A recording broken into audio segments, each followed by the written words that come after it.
24 तारीख को जो लॉकडाउन जाहिर हुआ था गवर्नमेंट की ओर से, और लॉकडाउन के बाद सभी सारे उद्योग धंधे बंद गिर गए। उसका असर सीधे कामगारों पर पड़ा।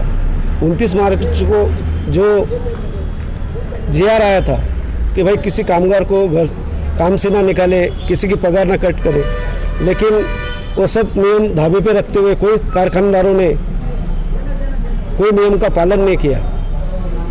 ये जो लॉकडाउन लगा 24 मार्च का, ये सरकार की वजह से लगा, इसकी जिम्मेदार सरकार है। तो हमारी यूनियन जो राष्ट्रीय यूनियन है CI2, वो यूनियन ने हर एक कामगार को पूरे देश में एक गवर्नमेंट को चिट्ठी लिखने को बोली, और वो चिट्ठी में हमने मांग पत्र तैयार किया, डिमांड पत्र तैयार किया।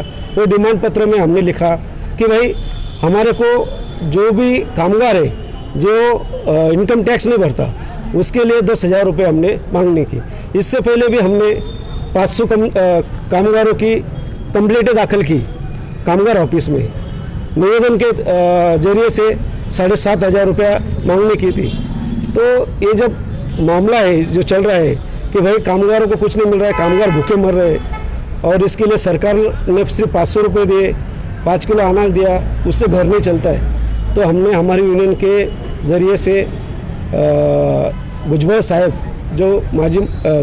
जो है ज्येष्ठ नेते, तो उनको निवेदन दिया 30,000 फॉर्म का, और जो जिला कलेक्टर यहाँ के उप जिला कलेक्टर है उनको भी निवेदन देके, और ये जो फॉर्म हमने जमा किए थे यहाँ के कामगारों से, तो वो हमने यहाँ पे जमा किए।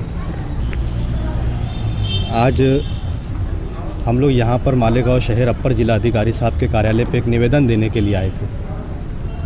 CI2 के माध्यम से जो फॉर्म भरा गया, मालेगांव शहर के अंदर CI2 के साथ साथ मालेगांव शहर की तमामी पावरलूम संगठनाएं, जितनी जो मज़दूरों के लिए अपने हक अधिकार को बुलंद करती है, ऐसी तमाम ही संगठनों ने उनके साथ शाना बसाना कदम से कदम मिलाकर उस फॉर्म को भरवाने में अपनी पूरी ईमानदारी के साथ अपने काम को अंजाम दिया। जैसा कि हमारे साथ में शरीफ भाई जो समाजवादी से, वो भी यहाँ पर उनके साथ हमारे साथ काम किए। मैं खुद जाबिर शाह राष्ट्रवादी असंगठित कामगार संगठन का महासचिव जनरल सेक्रेटरी, मैं भी इनके साथ लगा, और ऐसी तमाम संगठनाएं पावरलूम साइजिंग और भी संगठनाएं मिलकर जो काम करी। हम लोगों ने 2 रोज़ पहले जुमा के दिन नासिक जाकर अन्य नागरिक जो मंत्री है उनसे, प्रोटा मंत्री है, उनसे भी निवेदन दिया। उसकी कॉपी भी हमारे पास में, मतलब आप देख सकते हैं, वो रिसीव्ड हमारे पास में है। और उनसे भी वहाँ बैठकर तबादला ख्याल हुआ, उनसे बातचीत हुई, और उन्होंने हमें कहा कि आप अपने शहर के अंदर कलेक्टर साहब के पास वो फॉर्म जमा करवा दें, ताकि वो सारे फॉर्म सरकार तक पहुँच सके और उसके ऊपर जल्द से जल्द कोई निर्णय लिया जाए। लेकिन अगर जल्द से जल्द इसके ऊपर कोई निर्णय सरकार अगर नहीं लेती है, तो पूरा देश जानता है कि मज़दूरों के हालात क्या हो चुके हैं, गरीबों के हालात क्या हो चुके हैं। तो CI2 जो ऐलान कर रही है 3 जुलाई को धरना आंदोलन का, मालेगांव शहर की तमामी संगठनाएं, पावरलूम संगठनाएं, मजदूर हित में लड़ने वाली तमाम संगठनाएं उनके बैनर तले आकर अपनी सियासी दुकान को एक साइड में रखते हुए अपनी एक इंसानियत के नाते मजदूरों के हक और हुकूक की लड़ाई के लिए उनके साथ, उनके परचम तले हम उनका साथ देंगे, ताकि मजदूरों को अपना हक और अधिकार मिले। और अगर 3 तारीख को जन आंदोलन के बाद भी अगर हुकूमत अगर कोई कान पे बात नहीं लेती है, तो हम आगे इससे भी सख्त कदम उठा सकते हैं।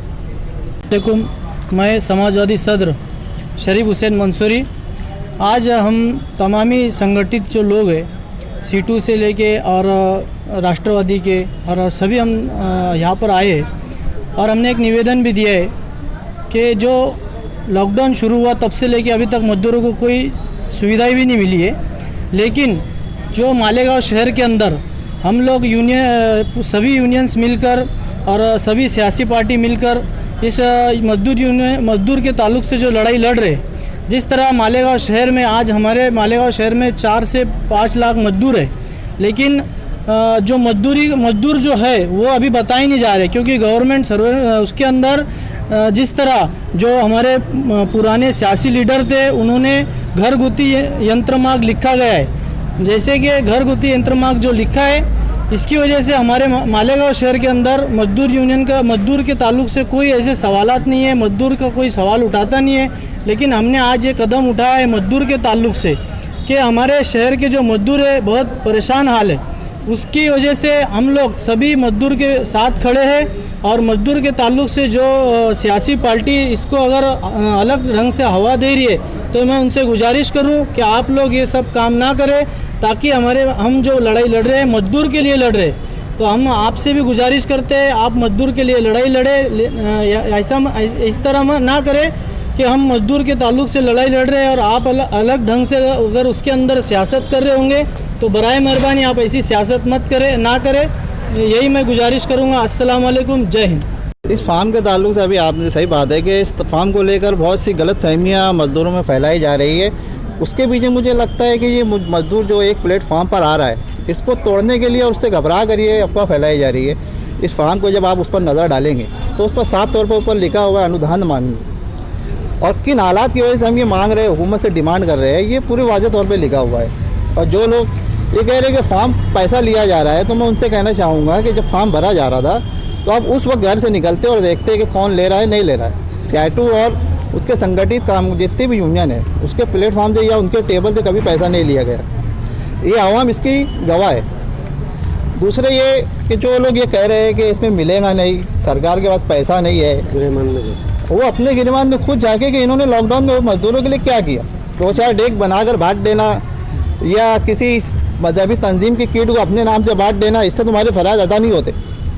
आप नुमाइंदे हो तो नुमाइंदगी सही ढंग से अदा करनी चाहिए। और आज मालेगांव में मजदूर अगर इतनी बड़ी तादाद में आगे आया है, परेशान हाल है, कोई अगर उनके लिए आहत बढ़ा रहा है तो आपका फ़र्ज़ ये बनता मालेगांव के ज़िम्मेदार होने के नाते कि आप भी हुकूमत से डिमांड करो कि ये जो मांगनी हो रही है ये जायज़ है और हुकूमत को देना चाहिए। बल्कि उसमें आप ये खुद कह रहे हो कि हुकूमत के पास नहीं है, मतलब आप शहर के नुमाइंदे होकर हुकूमत की ज़बान क्यों बोल रहे हो? आपको तो हुकूमत से लड़ना चाहिए हमारे तरफ से, मजदूरों की तरफ से, कि भाई नहीं देना चाहिए। तुम्हारे कहने पर मजदूर घर में रहा, काम पर नहीं गया, उसका जो हुआ वो आए वक्त तो उसने किट लेकर रिश्तेदारों से उधार किसी तरह अपना वक्त निकाला। लेकिन कब तक? अब अगर हालात सुधर रहे हैं तो हुकूमत का फ़र्ज़ बनता कि वो देवे। और हम जो मांग रहे हैं वो हमारा फ़र्ज़ है, हमारा हक़ है, हमारा हक़ है और हम अपना हक़ मांग रहे हैं। और हमारा हक़ मांगने से कोई सियासी समाजी लीडर हमको रोक नहीं सकता। अगर हुकूमत ने हमारी मांग पूरी नहीं की तो जैसे कि अभी सर ने बताया कि 3 तारीख को हम एक धरना आंदोलन करने वाले हैं। मैं इस के ज़रिए आप लोगों के चैनल के ज़रिए मज़दूरों से ये गुजारिश करना चाहूँगा कि अगर अपने हालात, अपना फ्यूचर अपनों को सुधारना है तो अब मज़दूर यूनियन से जुड़कर किसी एक प्लेटफार्म पर रहकर चलो। आज बड़ी तादाद में हमने फार्म भरा है, फार्म को आगे लड़ाई लड़ने की जिम्मेदारी हमारी है और हम लड़ेंगे इंशाअल्लाह और अपना हक़ मज़दूरों को उनका हक़ दिला कर रहेंगे।